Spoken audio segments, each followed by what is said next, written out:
ഒലിച്ചു പോവുകയും ശരീരത്തിന്റെ ഭാഗങ്ങളെല്ലാം കഷ്ണം കഷ്ണങ്ങളായി ഇന്റേണൽ പാർട്സ് അടക്കം വെള്ളത്തിൽ പൊങ്ങിക്കിടക്കുന്ന രൂപത്തിൽ കണ്ട് നമ്മുടെയൊക്കെ കണ്ണ് വിറങ്ങലിച്ച കൽബ് പൊട്ടിയ ഹൃദയം പൊട്ടിയ ആളുകളാണ് ഇവിടെ തടിച്ചുകൂടിയിരിക്കുന്നത്.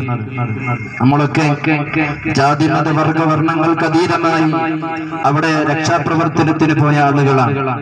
നാം നേരിട്ട് കണ്ട രംഗങ്ങൾ ഞാൻ ഇവിടെ കൂടുതലായി വിശദീകരിക്കുന്നില്ല. ഈ ഒരു അവസ്ഥ നമ്മുടെ മുമ്പിൽ നിൽക്കുമ്പോൾ ലോകത്ത് ഏറ്റവും വലിയ മാനവിക മൂല്യങ്ങളെ ഉയർത്തിപ്പിടിച്ച ഒരു നേതാവിന്റെ ജന്മദിനം ആയ ഈ ഒരു സമയത്ത് മഹല്ല് കമ്മിറ്റി ആലോചിച്ചു, അതെ, നമ്മൾ അവിടെ കണ്ട ചില മാതൃകകളുണ്ട്.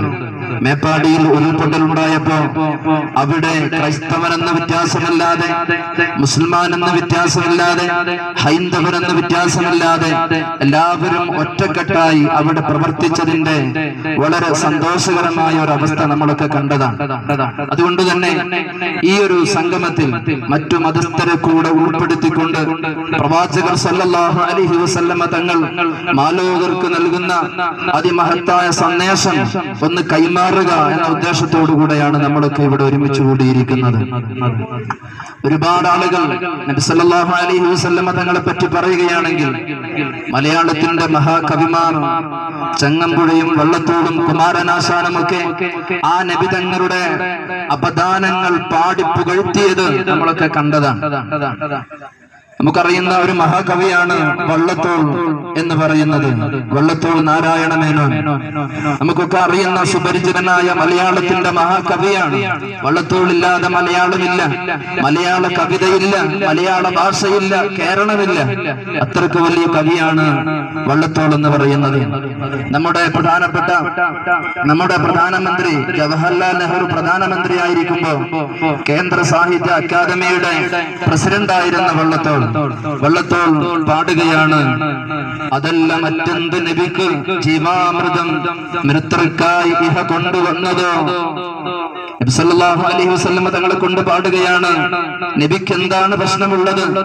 ജീവാമൃതമാകുന്ന ഒരുപാട് ആശയങ്ങൾ മാലോകർക്ക് പഠിപ്പിക്കാൻ വേണ്ടി ഒരുപാട് നന്മയുടെ ആശയങ്ങൾ ലോകത്തേക്ക് പഠിപ്പിച്ചതല്ലേ മുഹമ്മദ് നബി സല്ലല്ലാഹു അലൈഹി വസല്ലമ ചെയ്ത ഒരു പുണ്യകർമ്മമെന്ന് അദ്ദേഹം പാടുകയാണ്. എന്നിട്ട് അദ്ദേഹം പാടുകയാണ്, അഹർമുഖ പൊൻ കതിർ പോലെ പോന്നവൻ മുഹമ്മദ് പേരിനാ നമസ്സദം.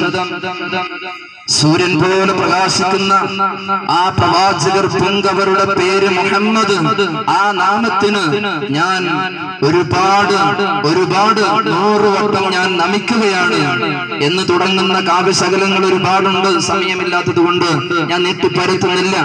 അങ്ങനെ പറഞ്ഞു വന്ന് അവസാനം മഹാകവി പാടുകയാണ്, ഈ ലോകത്ത് ഒരൊറ്റ വൃക്ഷത്തെ നടന്നു പാന്തായി വരുന്നവർക്ക് ഉത്തമ വിശ്രമത്തിനായി ഈ ലോകത്ത് ഒരുപാട് കലുഷിതമായ ഈ ലോകത്ത് കാലങ്ങൾ കൂടുമ്പോ ദൈവം എല്ലാവർക്കുമുള്ള ഒരു തണലായിക്കൊണ്ട് വിരിക്കുന്ന ചില വടവൃക്ഷങ്ങളുണ്ട്. ആ വൃക്ഷങ്ങളിൽപ്പെട്ട ഒരു വടവൃക്ഷമാണ് മുഹമ്മദ് നബി സല്ലല്ലാഹു അലൈഹി വസല്ലമ തങ്ങളെന്ന് മഹാകവി വള്ളത്തോൾ പാടുകയാണ്. ആ കവിതയുടെ അവസാനത്തിൽ കാണാം, ഇതേപോലെ തന്നെയാണ് യേശുക്രിസ്തു. ഇങ്ങനെ നന്മയുടെ വാഹകരായിക്കൊണ്ട് ലോകത്ത് കടന്നു വന്നവരാണ് ലോകത്ത് ചരിത്രം സൃഷ്ടിച്ച മുഴുവൻ പുണ്യ മനുഷ്യരും. മഹാനായ യേശുക്രിസ്തു ലോകത്ത് ഒരുപാട് നന്മകൾ ചെയ്ത വ്യക്തിയാണ്.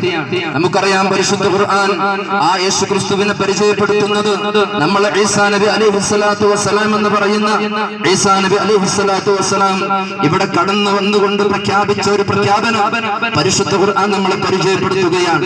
വനുരീദു അൻ നമുന്ന അലല്ലദീന ഇസ്തുദ്ഇഫു ഫിൽ അർദ് വനജഅലുഹുൽ വാരിസീൻ. ഞാൻ ഇവിടെ കടന്നു വന്നതിന്റെ ലക്ഷ്യം എന്തെന്നറിയോ?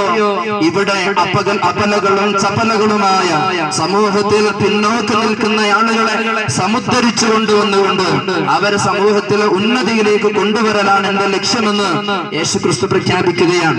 യേശുക്രിസ്തുവിന്റെ ജീവിതത്തിൽ അത്തരത്തിലുള്ള ഒരുപാട് നന്മകൾ നന്മകൾ. കുഷ്ഠരോഗികളെ ചേർത്ത് പിടിച്ചത് ഇന്നി ഉബ്രിഹുൽ അക്മഹ വൽ അബ്റസ വഉഹ്യിൽ മൗതാ ബിഇദ്നില്ലാഹ്. ഇതിന് തത്തുല്യമായ പരാമർശങ്ങൾ ബൈബിളിലും നമുക്ക് കാണാൻ കഴിയും. ഇങ്ങനെ നന്മകൾ മാത്രമാണ് ലോകത്ത് വന്ന മുഴുവൻ മനുഷ്യരും, നല്ല മനുഷ്യരും നമ്മെ പഠിപ്പിച്ചിട്ടുള്ളത്. അതിൽ ഒഴിച്ചുകൂടാൻ പറ്റാത്ത മഹൽ വ്യക്തിത്വമാണ്